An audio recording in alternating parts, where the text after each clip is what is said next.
Alright guys, this isn't my normal video. We're going to do a little repair on the good old new car, the PULLTAB, for our metal detecting vehicle.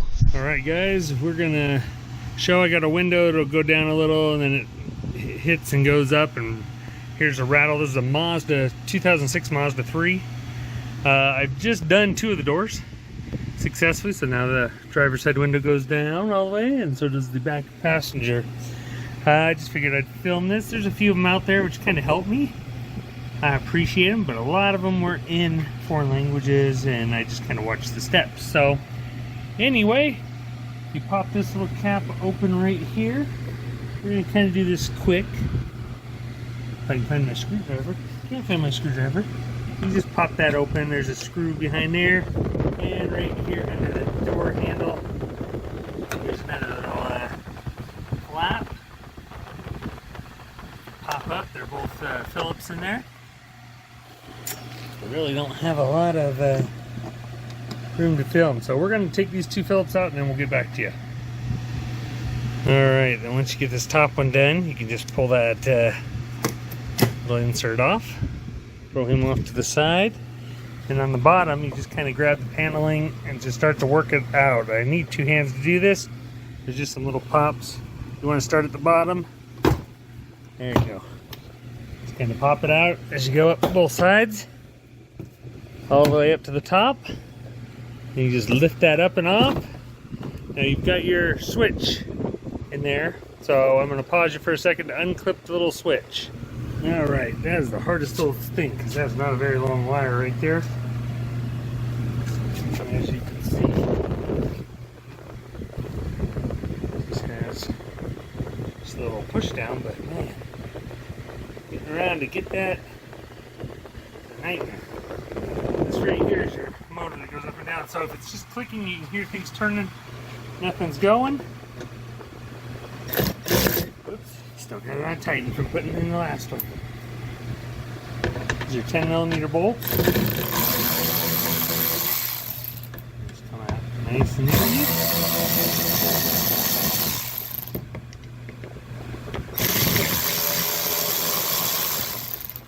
The biggest pains on all these hardware is these stupid plugs get things loose.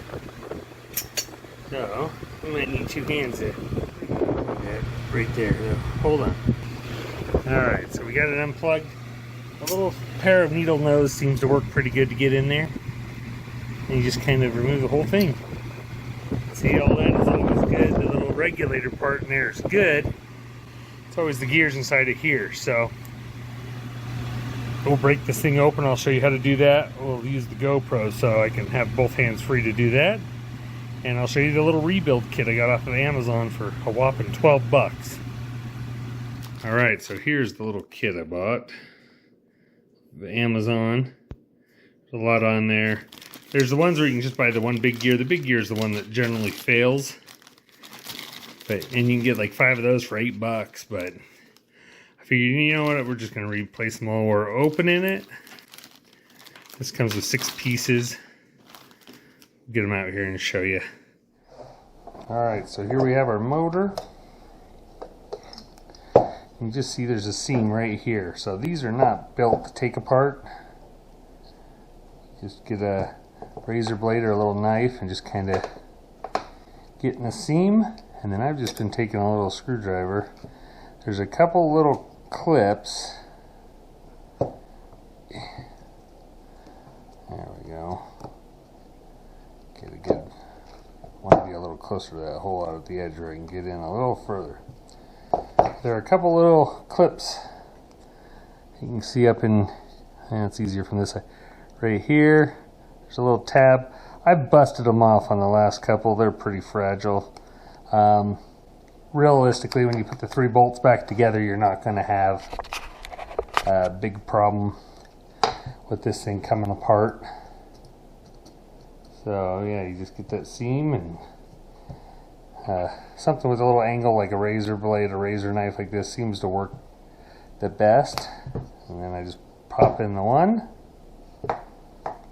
Actually, after I've got this little screwdriver, works really good to get in there, and then I put this nubby, a little bit fatter one in there to kind of hold it. So since this is my third one I've done in the last 20 minutes, this really isn't a long procedure. Once you get it down, pretty much I just watched it with foreign language, so it's pretty easy step by step. Ooh. But you can find videos on how to take off the door panels, and you just kind of pry it open like that. Actually, I didn't even break the tab on that one, which I'm shocked. We're going to get in there and just kind of work our way around. The other tab's right over on this side. See, that one broke off. It's just a little black plastic tab. Doesn't really make a bunch of difference.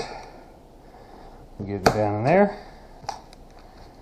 You just kind of pry it loose. Work your way around nice and gently. No need to be forceful. It'll come apart. Just kind of work around. Get in there and this one seems to be giving me the most guff. It's because I'm probably filming, but it's going to pop right apart here. I'm just being careful. I don't need to be breaking it and replacing parts. The gears just kind of intermesh. So there you go. There you have it. You can see the 3 piles of the other gears. 2 piles, 1 big pile. I pulled out this little wire. There was a little wire that runs right here around the edge, down in that groove. I don't know if that's for reinforcement. I was having trouble getting the first one I did to snap together. I will show you the problem I had so you don't run into it, so you at least know. But see, you can see the teeth in there, and the teeth on that big gear are just crunched there.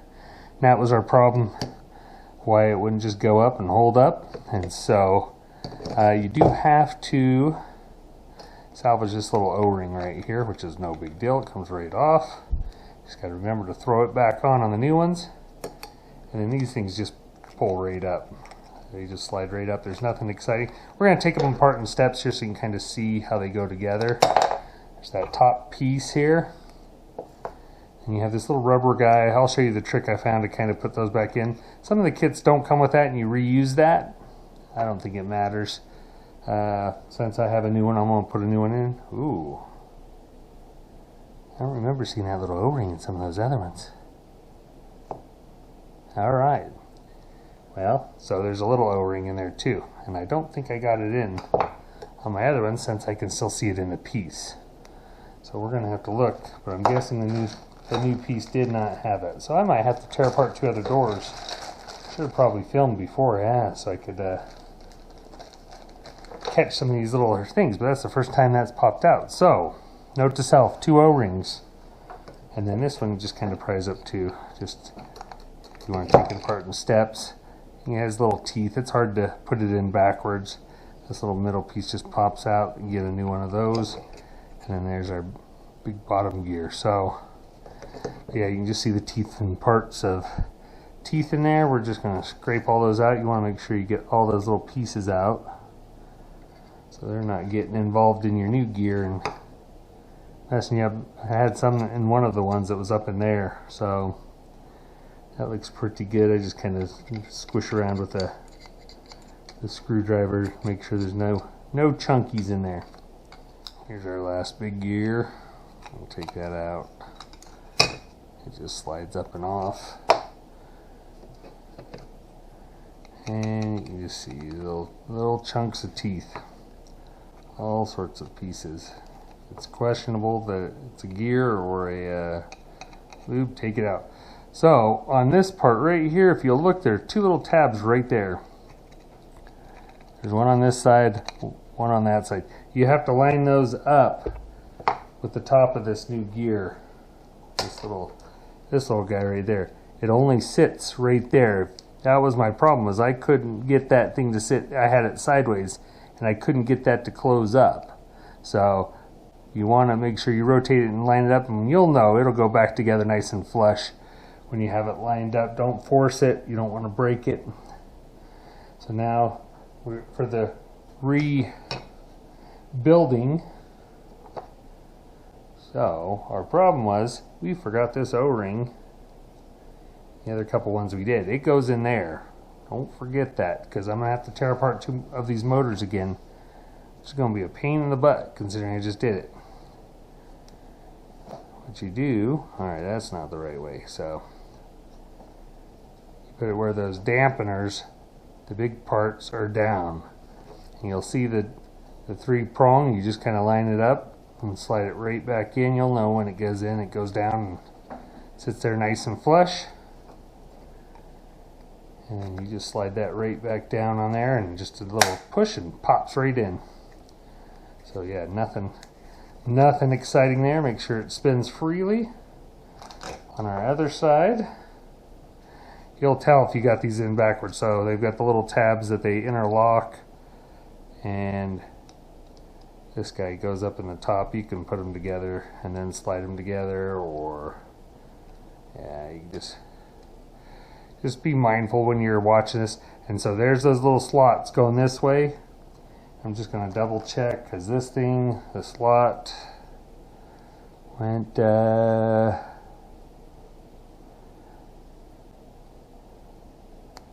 pretty much aim right toward the motor is where the slot is if you put it. So it just slides right down in there and locks in. You take this other one. Yeah, I tried putting the other pieces together individually and it just didn't work. It was easier to put the whole gear setup together. Ooh, almost forgot this other O-ring on this one, so I would have had to tear 3 back apart. So don't forget those little O-rings. Yeah, that little metal piece, it's just a casualty. It's this little metal goes around there. So I thought it was impeding it from going up here. It wasn't. It was that little slot. So don't forget that. We'll see if we got it lined up right. I don't think we do. So it's not as snug as I would like it. So we're going to just pop this thing back off, because it's snug on one side, but then when you get up toward the top, it's just easier to just take a second and you're just adjusting this. Move it over. Yeah, I might have to pry it back up from the bottom. Alright, well this might be shouldn't be too bad. You just get it where the cogs don't line up. We're just going to move it just a smidge more to the side there. I think it's a smidge that way. So put the other cog back in, make sure the teeth interlock in there. And it's still not. So I'm going to fiddle around with this. You just got to see how it's not lining up there. You want it to snap all the way close. We'll give it a pause. I'm going to fiddle with this and I'll be right back. Alright, so as you can see, it goes back together and you get a pretty good seal. When you tighten those down, it's going to cinch it right down.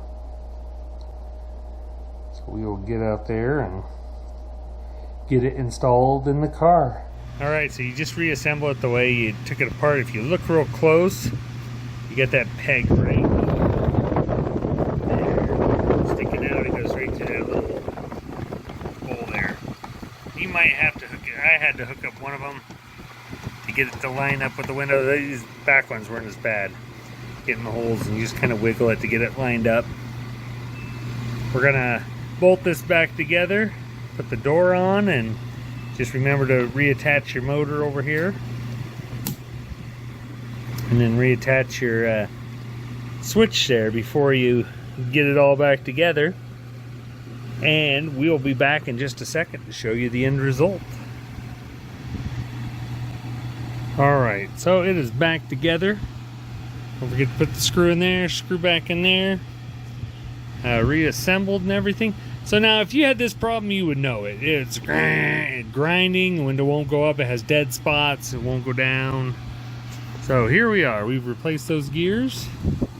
Our window now goes nice and down, nice and up. No problems, it's all fixed. Yeah, that regulator, to do the whole regulator on it was gonna be, even for the real bad China ones, they were still like 60 bucks a pop. So for $30 doing the full kit, not just the big gear. You could get away with just doing the big gear on a lot of these. I just wanted to get it all done. I want this car to be able to be driven by my now 11-year-old when she turns 16, so we're just going to do a little extra effort and fix it. Anyway, it's been quite the little project car, but luckily most of the things on these Mazda 3s are things you can fix yourself if you have YouTube stuff like this. So I figured I'd put it on, since most of the other ones were in a different language. So hope that helps you guys out. If you got we'll leave the comments on it. Why not? If you got a question, we'll try to answer it for you. But it's pretty straightforward. So hopefully you can get this done on yours, and we'll bring you along on our next adventure of car. We're not a mechanic, so this is a fairly easy low-level skill thing to do. So get it done, save yourself a ton of money.